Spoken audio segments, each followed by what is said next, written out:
সুন্দরী সফল কেরিয়ারের নারীকে দেখেছি ডিভোর্সি হয়ে যেতে। অতি সুখী দম্পতিকে দেখেছি নিঃসন্তান থেকে যেতে শত চেষ্টার পরেও। বাংলাদেশের সর্বোচ্চ সফল পেশায় থাকা মানুষটিকেও দেখেছি সুইসাইড করতে।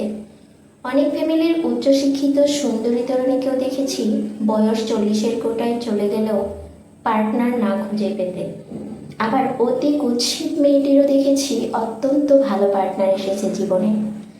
একদম ফার্স্ট গার্ল মেয়েটাকে দেখেছি একদম হাউস ওয়াইফ হয়ে থাকার ডিপ্রেশন বুকে নিয়ে বেড়াতে।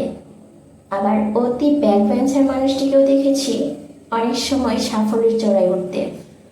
আসলে মানুষের জীবনে সুখ সফলতা, ভালো পার্টনার এসব কিছু কিন্তু সৌন্দর্য, মেধা, ভালো কেরিয়ার এসবের উপর নির্ভর করে না। একসময় সবচেয়ে পিছিয়ে যাওয়া মানুষটিও এগিয়ে যেতে পারে, আবার সবচেয়ে এগিয়ে থাকা মানুষটিও দিন শেষে ব্যর্থ হতে পারে। বিসিএস হয়ে যাওয়া মানে এই না সেই সবচেয়ে সফল ব্যক্তি, সবচেয়ে সুন্দরী হওয়া মানে এই না সেই সবচেয়ে ভালো পার্টনার পাবে, ফার্স্ট স্টুডেন্ট থাকা মানে এই না সেই সবচেয়ে ভালো চাকরি পাবে। জীবনের এই প্যারামিটারগুলো আমরা ফিক্স করতে চাই, কিন্তু আমরা জানি না এই ফিক্স করার ক্ষমতা আমাদের হাতে নেই, কারণ আল্লাহ পাকই সর্বোত্তম পরিকল্পনাকারী।